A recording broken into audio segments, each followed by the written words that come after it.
15 minute वाले ओवैसी का सदन में बुरा हाल। मोदी के दांव से ओवैसी को लग गई मिर्ची। वक्फ बोर्ड हिजाब सर्वे पर ओवैसी को लगी मिर्ची। नमस्कार, मैं हूं आपके साथ रोहित और आप देख रहे हैं एनएफ न्यूज। वैसे तो ओवैसी भाई बड़ी बड़ी बातें करते हैं, 15-15 मिनट का राग अलापते रहते हैं।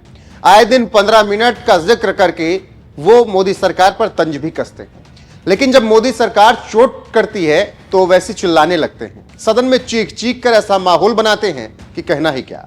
अब देखिए ना, संसद के शीतकालीन सत्र में एक बार फिर से ओवैसी कराह रहे हैं और मोदी सरकार पर भड़ास निकाल रहे हैं। वो भी एक एक मुद्दा चुनकर सदन में रोना धोना चालू कर दिया है।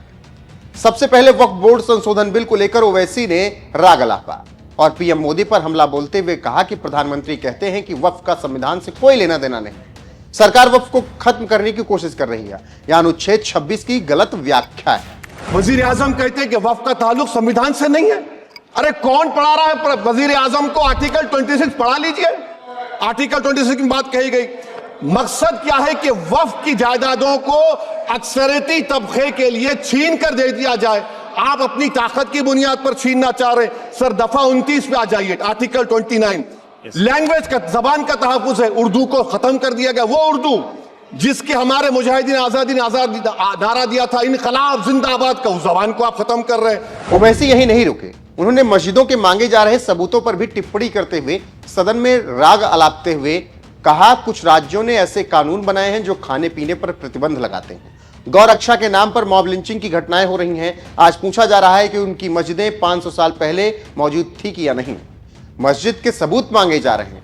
अब मैं अगर पार्लियामेंट के नीचे खुदाई कर दूं तो यहां पर भी कोई दरगाह निकल सकती है या कुछ और निकल सकता है, तो क्या वो मेरा हो गया? कानून बना दिया कि आप ये नहीं खा सकते, आप वो नहीं खा सकते। कैटल स्लॉटर एक्ट का एक्ट बना दिया। आप बताइए कि हरियाणा, राजस्थान में पुलिस की अख्तियारात गौरक्षक को दे दिए और उन अख्तियारात का बेजा इस्तेमाल मॉब लिंचिंग में हुआ। किसका हुआ? एक लड़का था साबिर मलिक, बंगाल का, मार के पीट कर मार दिया गया। क्यों? क्योंकि उसने बीफ खाया। बाद में मालूम हुआ नहीं खाया। जुनैद और नसीर को गाटमीका के थे, उनको जिंदा जला दिया गया। सर फिर प्रोपगेट, आप ये आर्टिकल 25 का 3rd सेक्शन प्रोपगेट। आज आप देख रहे हैं कि मुझसे पूछा जा रहा है कि 500 साल पहले तुम्हारी मस्जिद थी, नहीं थी। ख्वाजा अजमेरी की दरगाह कह रहे नहीं है। अरे सर, अगर मैं इस पार्लियामेंट में खोद दूं, इसमें गड़ा कर दूं, तो खाने जहां का हिस्सा मिलेगा तो मेरी हो जाएगी ये। आप बताइए। ओवैसी का ये दर्द इसलिए निकलकर सामने आ रहा है क्योंकि संभल की जामा मस्जिद को लेकर बवाल मचा है। बदायूं की जामा मस्जिद पर कई सवाल हैं।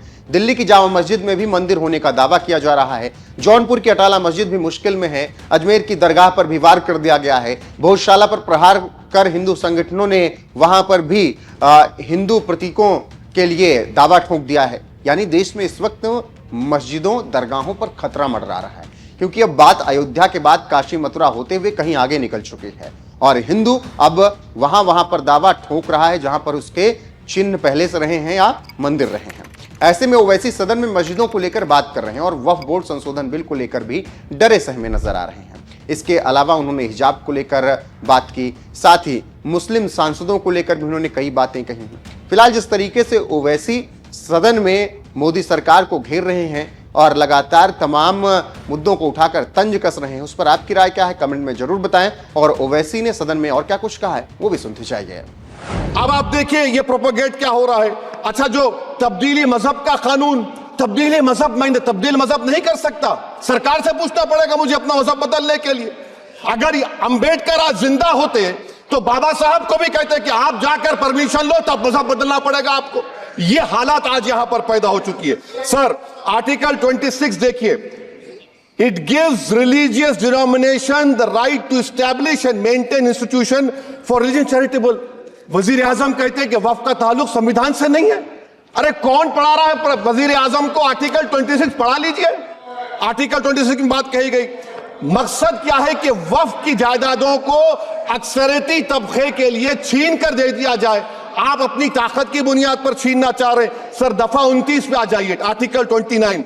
लैंग्वेज का, जबान का तहफ्फुज है। उर्दू को खत्म कर दिया गया। वो उर्दू जिसके हमारे मुजाहिदीन आजादी ने नारा दिया था, इनकलाब जिंदाबाद का, उस जबान को आप खत्म कर रहे हैं। कल्चर, आप कल्चर की बात इनसे पूछ लीजिए, वो बोलेंगे नहीं, हमारा जो कल्चरल नेशनलिज्म है वो कल्चरल नेशनलिज्म नहीं है बीजेपी का, वो कल्चरल नेशनलिज्म आलाजाद का हिंदुत्व का नेशनलिज्म है, जो भारत के इंडियन नेशनलिज्म से बिल्कुल मुख्तलिफ है।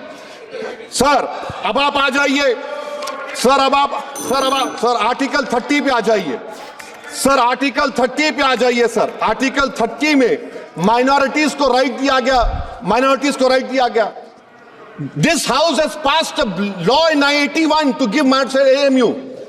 This government went to the Supreme Court and said no, we'll oppose minority status. This house voice was suppressed in the Supreme Court, sir. That is why I say that